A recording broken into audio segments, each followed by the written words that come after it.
Just occasionally along comes a gun that seems to be underloved and underrated, and this week's gun was a total shock and a real find in its traditional shape and design.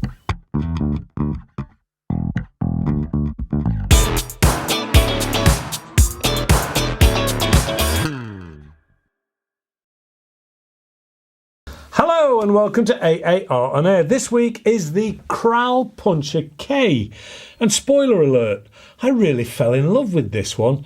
Now in the past I haven't been the biggest fan of Kral airguns, don't get me wrong. They weren't bad guns, they just didn't hit that fuzzy feeling inside.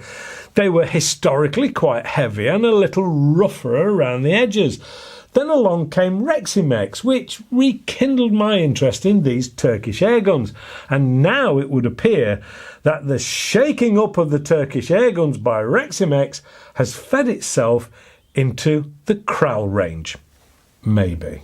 The first thing to point out here is that this gets moved quite high up on the desirability list due to the more traditional finish and shape of this Kral Puncher K, certainly in my eyes. And when the market is quite heavily weighted in the tactical style rifles and bullpups out these days, I do like it when a company gives me a bit of wood.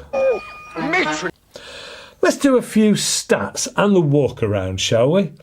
This is around 870mm or 34¼ inches long and tips the scales in this walnut stock version at 3.2 kilograms or a little over 7 pounds unscoped, which is quite a surprise. And this being a carbine, the weight is nicely back in the shoulder. From the front then. The first thing is the 1/2-inch UNF thread on the end of the shroud. This is simply begging for a silencer of your choice to be added to the end to help reduce the bark. Now out on the range this isn't ridiculously loud with a pellet on board, but in a tight space without one fitted it is pretty loud, and simply adding something like a Hogan decimeter or the like to it will greatly reduce any neighbour annoying noise. And of course, help not scare too many bunnies away. Below this is the filler point, and the cover is quite chunky and is a pull off and push on, which reveals a male snap fit. But it isn't the standard snap fit size, but they do provide one in the box, which will require either fitting to your filler hose or adding an inlined male snap connector to make things easier and quicker. Moving further back we come to the main block, which has a dual rail system on top for either Picatinny or dovetail fittings, which is always nice. There is a power adjuster on the right hand side, but in sub 12 foot-pounds I would have a tendency to set it to high and leave it there, unless you're wanting to trim it down a little for some close barn work or the like. This is a side lever action and is on the right hand side and isn't switchable. So even though it's an ambidextrous shaped stock, I would expect someone to complain that it isn't ambidextrous at all. Me, I will still class it as ambidextrous in my opinion. This isn't regulated, but I would say at this price range I wouldn't expect it to be. And also I'm really pleased with the power levels and consistency anyway. Below this lot is a match look trigger, which is 2-stage and adjustable. And I will say that I was shooting the superb Epic 1 before this, and I was still very pleased with this trigger and found it very easy to shoot. Indeed, a real pleasure. At this point, I would like to say that the stock is excellent. Naturally, it is Turkish walnut and they are well known for some really nice woods, but the finish on this is very high quality without a sharp or rough edge anywhere. It has stippling to the forestock and grip, which is thumbs down or thumbs up capable. Being very, very picky, I would have liked to have seen a groove shape in the wood for your thumb to rest that little bit easier. But that is really scraping the bottom of the barrel to look for a fault. The butt pad is vented and rubberized and very comfortable. The underside has a quite sunken air gauge that is colour-coded red, yellow and green to show the max fill pressure of 200 bar from the 200cc air tank. There is also a screw fitting to fit the supplied optional weaver rail for bipods or the like. Me, I prefer the natural shape and would use a rest rather than permanently fit a bipod. This is available in 177 and 22 calibers. I have the 177 here. Either way, there are 2 magazines and a single shot tray in the box. It's also worth mentioning that this is available in the black polymer stock and is likely to be slightly lower in price, but I must admit to preferring the walnut version. Time then to get this over the chronograph to see how it performs without a regulator. This being a 177, I thought the usual 8.44 grain and 10.34 grains were going to be the order of the day. Let's take a look, shall we? 8.44 grains were first, and with these on board, this 177 caliber, it saw 789 feet per second, which is 11.76 foot-pounds or 15.94 joules. Then the usual onto the 10.34 grains, and it saw 715 feet per second, which is 11.74 foot-pounds or 15.92 joules. Not too shabby at all, and pretty consistent too. Okay, with a nice Taurus fitted, it's time to get this out on the range and see just how we can turn these facts into results. Out at 40 meters as usual. Here goes. The Puncher K by Kral. You know, there was I suppose one of the main men from a British airgun company, and I will not name which one it is, accused me once of being in the pocket and being paid for and sponsored by Kral. And I've said it 1,000 times, I'm not sponsored by anybody, but I think it was sour grapes because I wasn't talking about his particular gun at the time. This one then is a traditional rifle, so straight away it gets major brownie points from me because I do like a traditional shape rifle, and it's in Turkish walnut, as you would expect from Kral, a Turkish company. Now I've dealt with Reximex, or used a lot of Reximex recently, and quite like those, and I believe the Reximex is the son of Kral, so sort of a conflict maybe, or certainly working close together. So you will find from time to time there'll be similar guns coming out from both camps, as it were. But this one I do like. It's ambidextrous. It's got a cheek riser on, or it's got, sorry, cheek piece, shaped cheek piece on both sides, so it's definitely ambidextrous. Some people would turn around and say, well, it can't be ambidextrous because it's only got the bolt or the side lever on one side. Yeah, whatever. But yes, it is, and it's not interchangeable, so that is on one side. But simple fire system a la, safety system a la Viroc, really, I suppose, and lots of others. It is nice, thumbs down, thumbs up shooting position, although there is no shape for it. It is a nice thing. It's got a power adjuster, which I always think is a waste of time in sub 12, but it's there should you wish to wind it down for any barn work or the like. But here we go. It is in 177, as is usually my want, and the surprising thing is you've sort of put the magazine in the wrong way round. Now, I've probably already talked about the magazine. The magazine does feel a little bit strange to me, and it's very dark to try and use.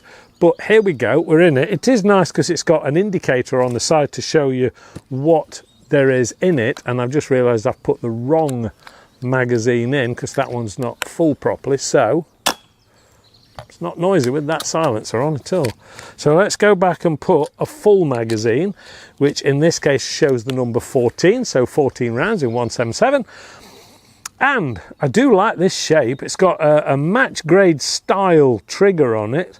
And at this point in time, I don't know whether that's adjustable or not. I assume it is. But I've stuck a Gen 2 Taurus on the top, which I believe is a 4-16. Nice scope. We'll give it a go, shall we? Out at 40 meters, because that's what this is all about. It doesn't come with a silence, so I have put Hogan decimeter on the end just to quieten things down, but it's not that loud anyway. But now it's absolutely quiet. So here we go.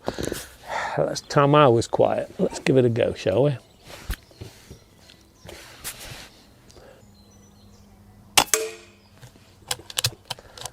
Not a bad little trigger.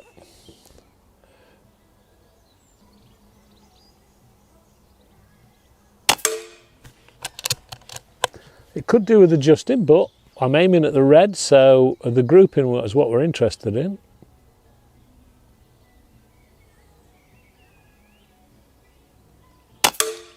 Yeah, I was just going to say I've got a fair bit of movement going off. I need to shut up and concentrate on my breathing.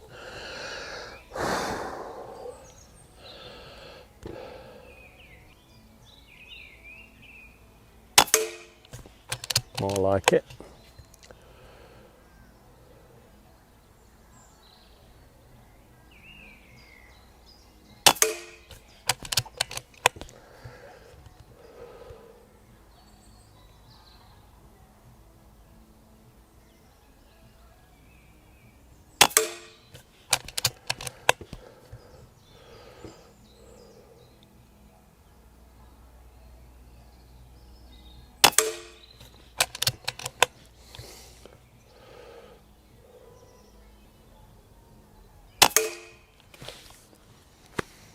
Go and have a look. That's enough to give us an idea. Let's have that done. And safety on. Let's go and have a look. I don't think that's too bad, really. This one was out of the way because that was me nattering and not concentrating. Other than that, yeah, that's quite a nice little group, and it's not much bigger than my fingernail. And that's out at 40 meters. It's easy to use. It really does feel comfortable. It comes together nicely. It feels comfortable. You feel at home with it. It almost feels like it's not even kicking any power out because it's so quiet. And yet, even if I take the silencer off, it still isn't that noisy. Truly it isn't. And that's only a, what are they, 50 quid Hogan decimeter, which I think is a very good silencer, come what may. But anyway, stuffed on the end. Nice gun, absolutely nice gun. It's a nice side lever. It feels nice and smooth. It's not wobbling everywhere. The trigger does feel nice. It's a 2-stage, but it's a very short first stage. Yeah, nothing wrong with that. Nothing wrong with that at all. And I like it. And it's got like a dual rail system on the top as well. So what more can you say? I suppose it speaks for itself. And that's only the second time that I've actually picked this up and shot it. And bear in mind, the gun I was shooting before this was an Epic 1. So a huge difference in price. And to come from something that fine and that well engineered and to something that is more budget end, I'm not going to cry this down at all. In fact, I do really quite like it. Now, I've managed to get hold of this one to actually test. Now, whether or not Vector are then going to think about stocking them, I don't know, but I managed to get hold of this one. But I do like it, and you know what? I can see us putting this into a competition because it is a nice gun. It'd be worth people to win this one. But anyway, there you go, that's enough. I'm losing the stuff on the very wet floor because it threw it down yesterday. I don't think that's bad at all. I've enjoyed using that one. So let's finish the review off. Back to the studio. Now, I'm really rather pleased with those results for a first time out with this rifle. It must be said that it feels comfortable and like an old pair of slippers. Yeah, and this usually equates to a better shooting experience and better results when it comes to target work. I suppose the thing to talk about now is the price, because this is where even more good news comes. This as a bare rifle on its own in this walnut finish retails at around £399 UK, which to my mind is excellent value for a gun of this quality. Now the news gets better still. Vector Air are selling the gun alone for less than the retail price, and they are currently doing a package of a walnut rifle with a Hogan decimeter silencer, Apollo gun bag and an etched reticle, side focus vector optic scope, targets, pellets and even a mug, all in for £525. You know, just occasionally along comes a gun that shocks me a little, and this Kral Puncher K has done just that. I am very surprised by how good this is and just how low priced this is, and above all, it's not heavy, where all Krals of old seemed to be. And I do like the traditional shape rifle. It's a foregone conclusion here that I have enjoyed this rifle, or carbine as it actually is. Hopefully you have too. If so, please give us the old thumbs up, subscribe, and if you haven't already, feel free to share and click the alarm notification bell. Check out the AAR on our website for info, competitions and much more. A big thank you to Vector Air for their help with this one. And a big thank you to you guys for watching and supporting the channel. Please stay safe and shoot safe, and hopefully I'll see you all next time. Bye for now. I do like a traditional rifle. Yeah.